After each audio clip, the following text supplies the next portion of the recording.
Buenas tardes, este es el libro El ingenioso Don Quijote de la Mancha, en versión completa.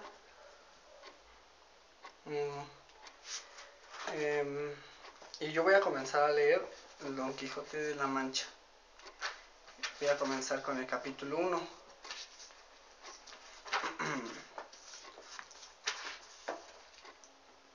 Primera parte del ingenioso hidalgo Don Quijote de la Mancha. Capítulo 1. ¿Qué trata de la condición del famoso hidalgo Don Quijote de la Mancha?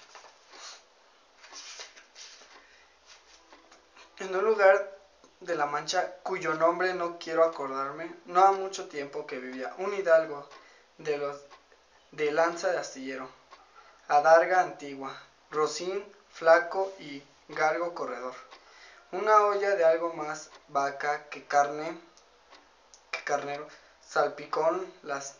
más noches, duelos y quebrantos los sábados, lentejas los viernes, algún patrimino de añadidura los domingos. Consumía las 3 partes de su hacienda, el resto de ella concluía en sayo de velarte,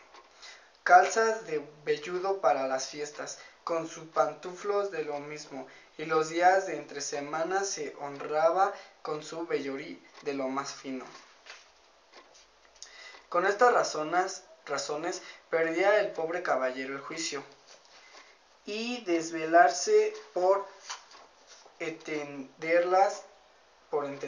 y desentrañarles el sentido, que no se le sacara ni el entendimiento ni el entendiera el mismo Aristóteles. Si resucitara para él solo ello, no estaba muy bien con las heridas que don Belanís daba y recibía, porque se imaginaba que, por grandes maestros que le hubiesen curado, no quería detener el rostro y todo el cuerpo lleno de cicatrices y señales. En efecto,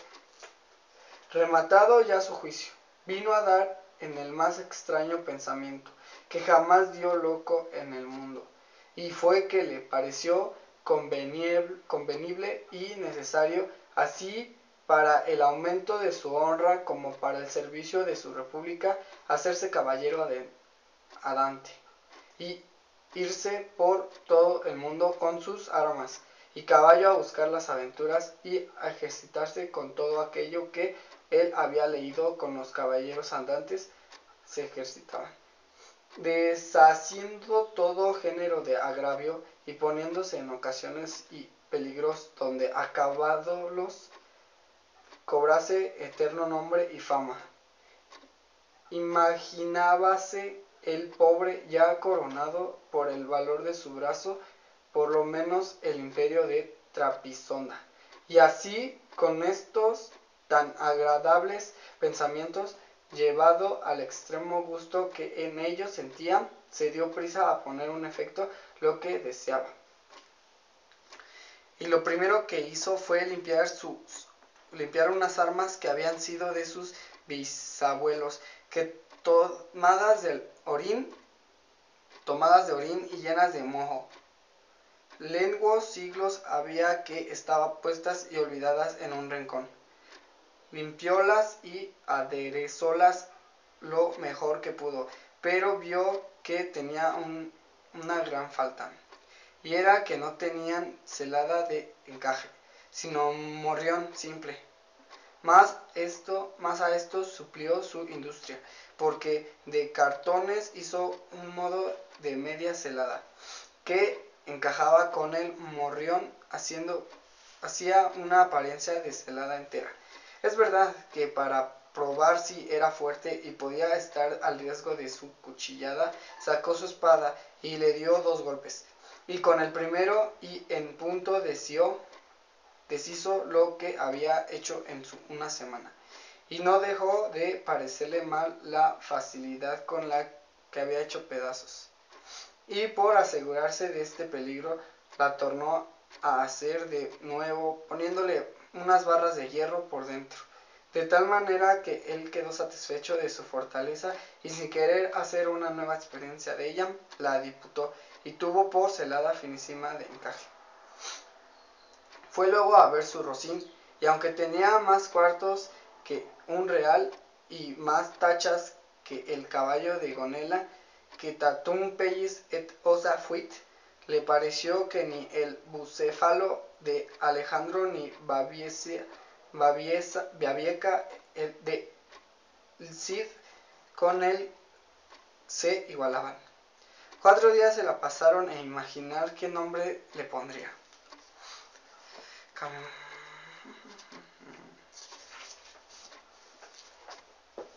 Porque según se decía él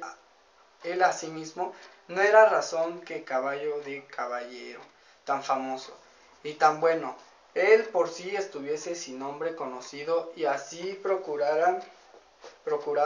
acomodársele de una manera que declarase quién había sido antes de que fuese un caballero andante. Y lo que era entonces, pues estaba muy puesto en razón que mandaba un señor estado, mudándose él también el nombre, y él cobrase famoso y de estruendo, como convenía a la nueva orden y nuevo ejercicio que ya profesaba. Y sin después de muchos nombres que formó, borró y quitó, añadió, deshizo y tornó a hacer en su memoria e imaginación. Al fin le vino a llamar Rocinante, nombre a su parecer alto, sonoro y significativo de lo que había sido cuando fue Rocín antes de lo que ahora era, que era antes y primero de todos los Rocines del mundo. Puesto nombre tan a su gusto a su caballo, quiso ponérsele a sí mismo, y en este pensamiento duró otros 8 días, y al cabo se vino a llamar Don Quijote. ¿De dónde? ¿Cómo queda dicho? Tomaron ocasión los autores de tan verdadera historia que sin duda se debía de llamar Quijada, y no Quesada, como otros quisieron decir. Pero acordándose que el valeroso Amadís no sólo se había contentado con llamarse Amadís a secas, sino que añadió el nombre de su reino y patria, por pila famosa, y se llamó Amadís de Gaula. Así quiso, como buen caballero, añadir al suyo el nombre de la suya, llamarse Don Quijote de la Mancha, con que a su parecer declaraba muy al vivo su linaje y patria, y la honraba con tomar el sobrenombre de ella. Limpias pues sus armas, hecho un morrión celada, puesto nombre a su rocín y confirmándose a sí mismo, se dio a entender que no le faltaba otra cosa sino buscar una dama de quien enamorarse, porque el caballero andante sin amores era un árbol sin hojas y sin fruto, y cuerpo sin alma desease a él así.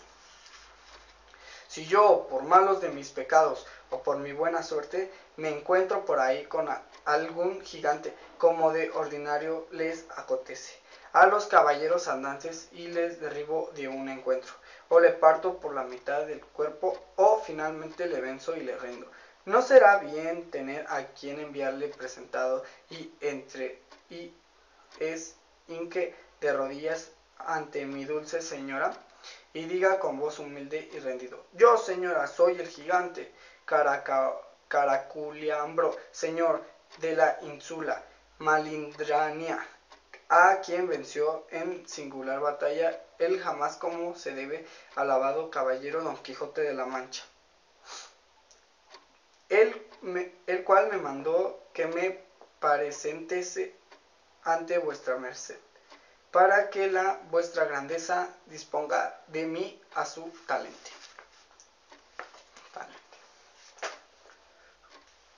Oh, cómo se holgó nuestro buen caballero cuando hubo hecho este discurso, y más cuando halló a quien dar nombre de su dama, y fue a lo que se cree que en un lugar cerca del suyo había una moza labradora de muy buen parecer, de quien él en un tiempo anduvo enamorado, aunque según se entendía ella jamás lo supo ni le dio cata de ello. Llamábase Aldonza Lorenzo, y a esta le pareció ser bien darle título de señora Pensamientos, y buscándole nombre que no dijese mucho del suyo, y que tirase y se encaminase al de princesa y gran señora. Vino a llamarle Dulciena del Toboso, porque era natural del Toboso, nombre a su parecer músico y peregrino, y significativo como todos los demás que a él y a sus cosas le había puesto.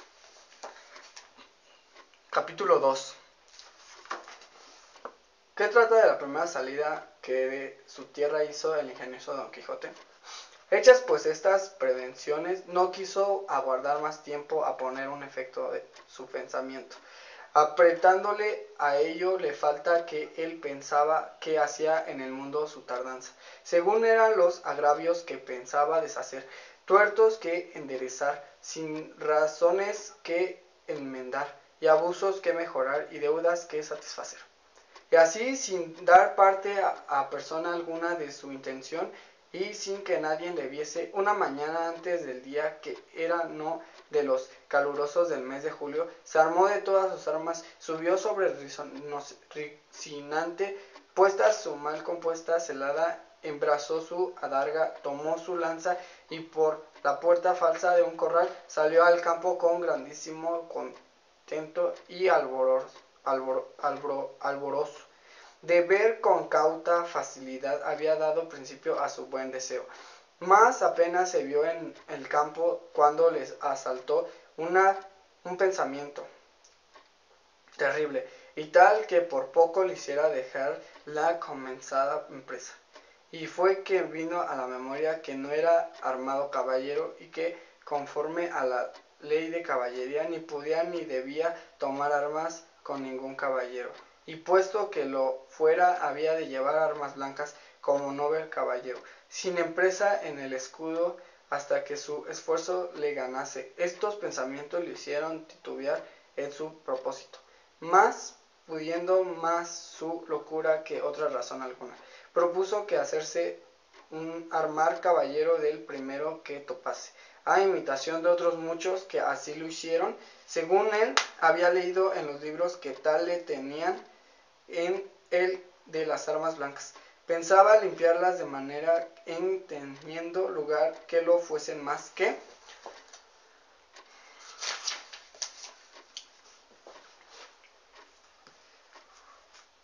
un armiño, y con esto se quieto y prosiguió su camino sin llevar otro aquel que su caballo quería, creyendo que en aquello consistía la fuerza de las aventuras. Yendo pues caminando, nuestro flamante aventurero iba hablando consigo mismo y diciendo: ¿quién duda sino que en los venideros tiempos, cuando salga a luz de la verdadera historia de mis famosos hechos, que el sabio que los escribe de esta manera: apenas había el ribicundo Apolo teniendo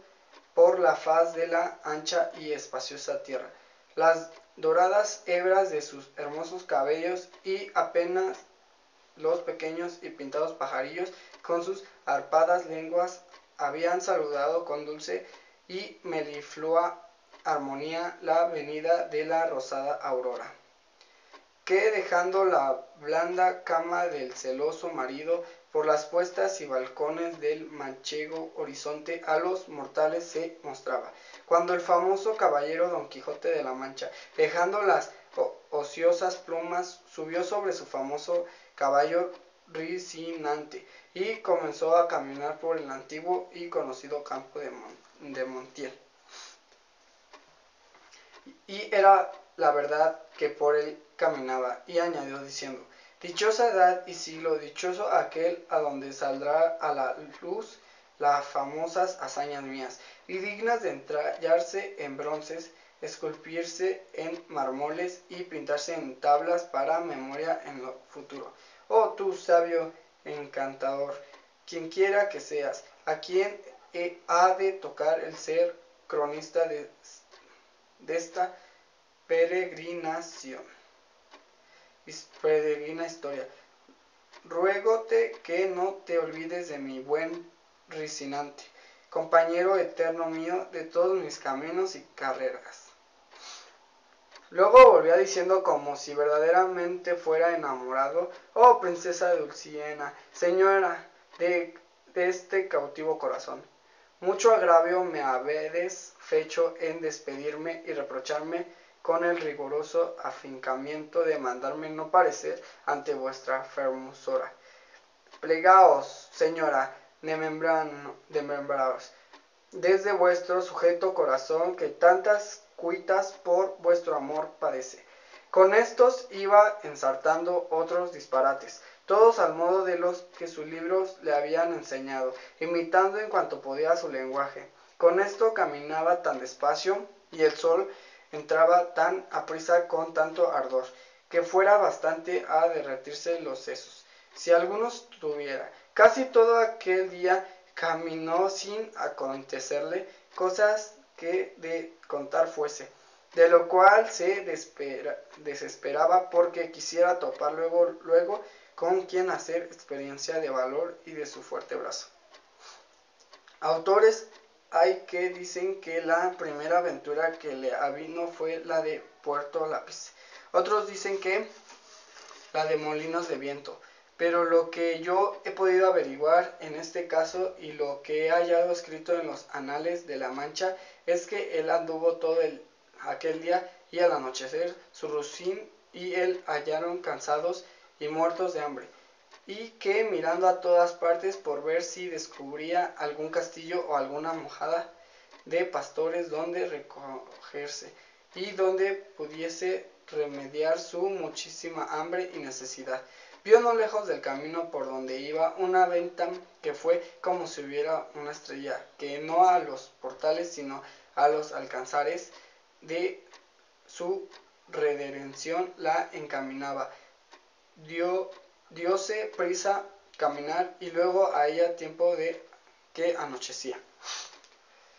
Estaba acaso en la puerta de dos mujeres mozas de estas que llamó del partido, las cuales iban a Sevilla con unos arrieros que en la venta aquella noche acertaron y a hacer jornada, y como a nuestro aventurero todo cuanto pasaba veía o imaginaba le parecía ser hecho y pasar al modo de lo que había leído. Luego que vio la venta se le presentó que era un castillo con sus 4 torres y capiteles de luciente plata, sin faltarle su puente levadiza y honda cava, con todos aquellos adherentes que semejantes castillos se pintan. Fuese llegando a la venta que a él le parecía castillo y a poco trecho de ella detuvo las riendas a Rocinante, esperando a algún enano se pusiera a entrar en las almenas a dar señal con alguna trompeta de que llegaba el caballero al castillo, pero como vio que se tardaban y el Rocinante se daba prisa por llegar a la caballeriza, se llegó a la puerta de la venta y vio a los dos distraídas mozas que allí estaban, que a él le parecieron dos hermosas doncellas, a dos grandiosas damas que delante de la puerta del castillo se estaban solazando. En esto sucedió acaso que un porquero que andaba recogiendo de unos rastrojos una manada de puercos. Hasta le dejo. Nos vemos mañana.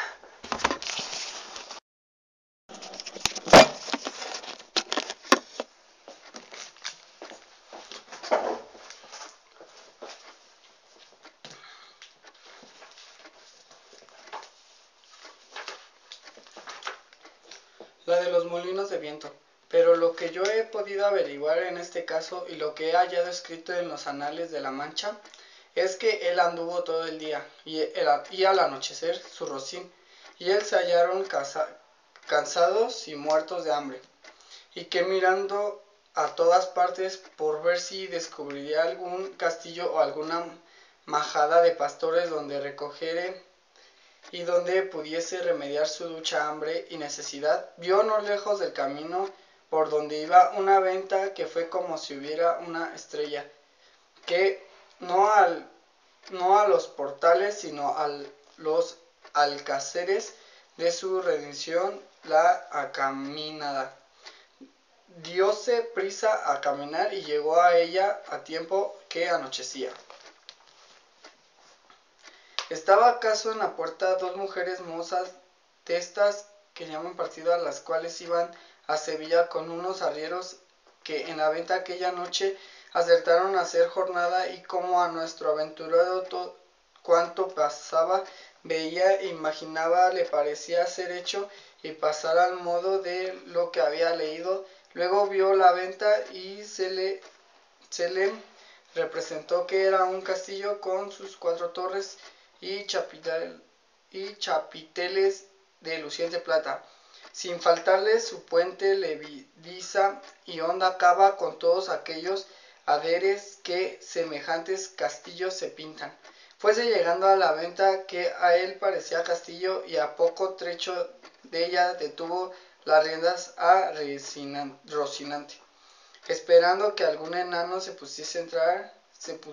a entrar en las amenas a dar señal con alguna trompeta de que llegaba el caballero. Y esto ya lo leí. Hola. Cosa tan fuera de su profesión, no pudieron tener la risa, y fue de manera que Don Quijote vino a correrse y a decirles: bien parece la mesura en las fermosas, y es mucha sandes además la risa que de leve causa procede, pero no vos lo digo porque os acuitedes, no mostredes mal talente, que el mío no es de al que de servíos. El lenguaje no entendido de las señoras y el mal talle de nuestro caballero acrecentaba en ellas la risa y el enojo, y pasara muy adelante si aquel punto no saliera el ventero, hombre que por ser muy gordo era muy pacífico, el cual, viendo aquella figura contrahecha, armada de armas tan desiguales como era la brida, lanza, adarga y coselete, no estuvo nada en acompañar a las doncellas en las muestras de su contento, mas en efecto, temiendo de la máquina de tantos pertrechos, determinó de hablarle comedidamente, y así le dijo: si vuestra merced, señor caballero, busca posada, amén del hecho, porque en esta venta no hay ninguno, todo lo demás se hallará en ella mucha abundancia. Viendo Don Quijote la humildad del alcaide de la fortaleza, que tal le pareció a el ventero, y la venta respondió: para mí, señor castellano, cualquiera cosa basta, porque mis arrieros son las armas, mi descanso el pelear. Pensó el huésped que el haberle llamado castellano había sido por haberle parecido de los sanos de Castilla, aunque él era andaluz y los de la playa de Sanlúcar, no menos ladrón que Caco, ni menos maleante que estudiantado paje. Y así le respondió: según eso, las camas de vuestra merced serán duras peñas, y su dormir siempre velar, y siendo así, bien se puede apear con seguridad de hallar en esta choza ocasión y ocasiones para no dormir en todo un año, cuanto más en una noche. Y diciendo esto, fue a tener el escribo a Don Quijote, el cual se apeó con mucha dificultad y trabajo como aquel en que todo el día no se había desayunado. Dijo luego el huésped que le hubiese mucho cuidado de su caballo, porque era la mejor pieza que comía pan en el mundo. Miróle el ventero y no le pareció tan bueno como Don Quijote decía, ni aun la mitad, y acomodándole en la cabeza volvió a ver lo que su huésped mandaba. Al cual estaba desarmado las doncellas que ya se habían reconciliado con él, las cuales, aunque le había quitado el peto y el espaldar, jamás supieron ni pudieron desencajarle la gola, ni quitarle la contrahecha celada que traía atada con unas cintas verdes, y era menester cortarlas por no poderse quitar los ñudos, mas él no lo quiso consentir en ninguna manera, y así se quedó toda aquella noche con la celada puesta, que era la más graciosa y extraña figura que se pudiera pensar, y al desarmarle con él se imaginaba que aquellas traídas y llevadas que le desambraban eran algunas principales señoras y damas de aquel castillo. Les dijo con mucho doine: oh Rocinante, que este es el nombre, señoras mías, de mi caballo, y Don Quijote de la Mancha el mío, que puesto que no quisiera descubrirme, basta que las fazañas fechas en vuestro servicio y pro me descubrieran. La fuerza de acomodar al propósito presente en este romance viejo de Lanzarote ha sido causa que sepáis mi nombre antes de toda razón. Pero el tiempo vendrá en que las vuestras señoras me manden y yo obedezca, y el valor de mi brazo descubra el deseo que tengo de servicios. Las mozas, que no estaban hechas a oír semejantes retóricas, no respondían palabra, solo le preguntaron si quería comer alguna cosa. Cualquiera llantaria, yo respondí: oh Don Quijote, porque a lo que entiendo me habría hecho caso. A dicha acertó a hacer viernes aquel día, y no había en toda venta sino unas raciones de pescado, que en Castilla llaman abadejo, y en Andalucía bocallao, y en otras partes curadillo, y en otras truchela. Preguntándole si por ventura comería su merced truchela, que no había otro pescado que darle de comer. Como haya muchas truchelas, respondió Don Quijote, podrán servir de una trucha, porque eso se me da que me den 8 reales en sencillos, que en una pieza de 8. Cuanto más que podría ser que fueses estas truchelas como la ternera, que es mejor que la vaca, y el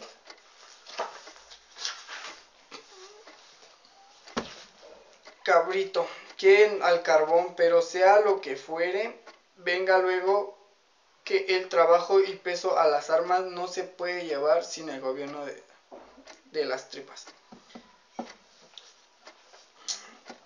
Pusiéndole la mesa a la puerta de la venta por el fresco, y trujele al huésped una porción de mal remojado, peor cocido bacallao, un pan tan negro y mugriento como sus armas, pero era materia de grande risa verle comer, porque como tenía puesta la celada y alzada la visera, no podía poner nada en la boca con sus manos, si otro no se lo daba, y ponía y ansi. Una de aquellas señoras servía de este menester, mas a darle de beber no fue posible, ni lo fuera si el ventero no hordara una caña, ni puesto el cabo en la boca por el otro que iba echando el vino, y todo esto lo recibía en paciencia, a trueco de no romper las cintas de la celada. Estando en esto, llegó acaso a la venta de un castrador de puercos, y así como llegó, sonó su silbato de cañas 4 o 5 veces, con lo cual acabó de confirmar Don Quijote que estaba en algún famoso castillo, y que le servían con música, y que el abadejo eran truchas, el pan candeal y las rameras damas, y el ventero castellano del castillo, y con todo esto daba por bien empleada su determinación y salida. Mas lo que más le fatigaba era el no verse armado caballero, por parecerle que no se podía poner legítimamente en aventura algún sin recibir la orden de caballería. Donde se cuenta la graciosa manera que tuvo Don Quijote en armarse caballero. Así fatigado desde pensamiento abrevió su ventril y limitada cena, la cual acabó llamar al ventero, y encerrándose con él en la caballeriza, se hizo de rodillas ante él, diciéndole: no me levantaré jamás de donde estoy, valeroso caballero, basta que la vuestra cortesía me otorgue un don que pedirle quiero, el cual redundará en alabanza vuestra y en pro del género humano. El ventero, que vio a su huésped a sus pies y oyó semejantes razones, estaba confuso mirándole sin saber qué hacer ni decirle, y porfiaba con él que levantase, y jamás quiso hasta que hubo de decir que le otorgaba el don que le pedía. No esperaba y menos de la gran magnificencia vuestra, señor mío, respondió Don Quijote, y así os digo que el don que os he pedido de vuestra libertad me ha sido otorgado, es que mañana en aquel día me habéis de armar caballero, y esta noche en la capilla de este vuestro castillo velaré las armas, y mañana, con tengo dicho, se cumplirá lo que tanto deseo para poder, como se debe, ir por todas las 4 partes del mundo buscando las aventuras en pro de los menesterosos, como está a cargo de la caballera y de los caballeros andantes, como yo soy, cuyo deseo de a semejantes fazañas he inclinado. El ventero, que como está dicho era un poco sacarrón y tenía algunos barruntos que le faltaba de juicio de su huésped, acabó de creerlo cuanto acabó de oírle semejantes razones, y por tener que reír aquella noche determinó de seguirle el rumor, y así le dijo que andaba muy acertado en lo que deseaba y pedía, y que tal propuesto era propio y natural de los caballeros, tan principales como él le parecía y como su gallarda presencia mostraba, y que él asimismo en los años de su mocedad se había dado aquel honroso ejército, andando por diversas partes del mundo buscando sus aventuras, sin que hubiese dejado los percheles de Málaga, islas de Reán, compás de Sevilla, Azuejo de Segovia, la Olivera de Valencia, Rondilla de Granada, Playa de Sanlúcar, Potro Córdoba y las Ventilas de Toledo, y a otras diversas partes donde había ejercitado la ligereza de sus pies, sutileza de sus manos, haciendo muchos tuertos, recostado muchas viudas,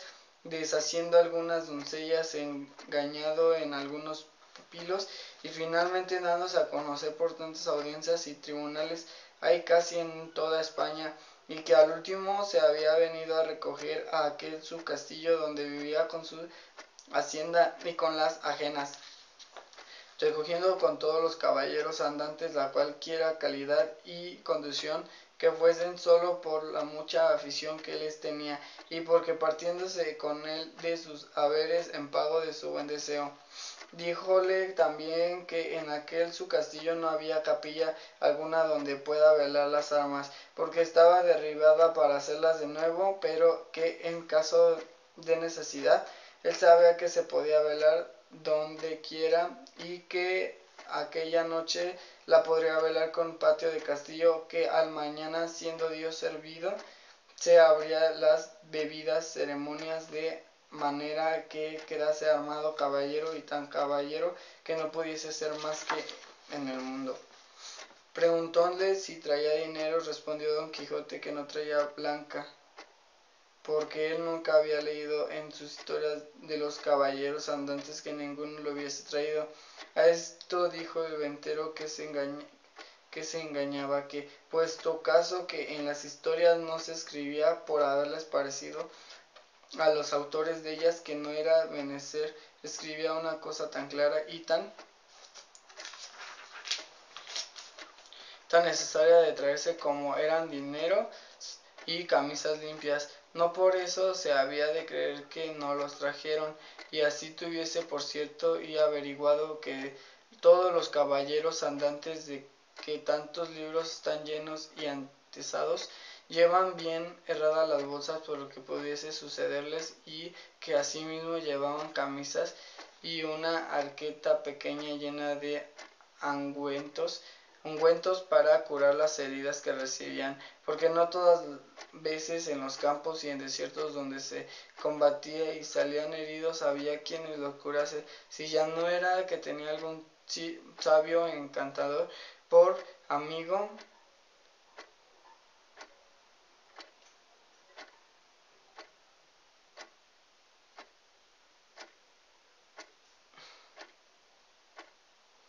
que luego lo socorría trayendo por el aire en alguna nube alguna doncella o enano con alguna redoma de agua, de tal virtud que en gustando alguna gota de ella, luego al punto quedándose sanos de sus llagas y heridas, como si mal alguno hubiese tenido, más que en tanto que esto no hubiese tuvieron lo que pasaron dos caballeros por cosas acertadas, que sus escuderos fuesen proveídos de curarse. Y cuando sucedía que los tales caballeros no tenían escuderos, que eran pocas y raras veces, ellos mismos lo llevaban con todo su alforjas muy sutiles, que casi se parecían a las ancas del caballo, como que era otra cosa más importante que los tales caballos que no tenían escuderos, las ancas de caballo, porque no siendo por ocasión semejante, esto de llevar alforjas no fue muy admitido entre los caballeros andantes, y por esto le daba por consejo, pues aún se le podía mandar como a su ahijado que tal puesto le había de ser, que no caminese de allí adelante sin dineros y sin las prevenciones referidas, y que vería cuán bien se le hallaba con ellas cuando menos se pensara. Prometíale Don Quijote de hacer lo que se le aconsejaba con toda puntualidad, y así se dio luego orden como velase las armas en un corral todas, las puso sobre una pila de conjunto al pozo estaba, y embrazando su adarga de su lanza, y con gentil continente se comenzó a pasear delante de la pila, y cuando comenzó el paseo comenzaba a cerrar la noche. Contó el ventero a todos cuantos estaban en la venta la locura de su huésped, la vela de las armas y el armazón de caballería que esperaba, admirándose de tan extraño género de locura, y fuéronsele a mirar desde lejos, y vieron que con soguedad además unas veces se paseaba, otras arrimado a su lanza ponía los ojos en las armas sin quitarlos por un buen espacio de ellas. Acabó de cerrar la noche, pero con tanta claridad de la luna que podía competir con el que se la prestaba, de manera en cuanto el noble caballero hacía era bien visto de todos, antojándosele que uno de los arrieros que estaba en la venta ir a dar agua a su recua, y fue. Eso es todo. Gracias.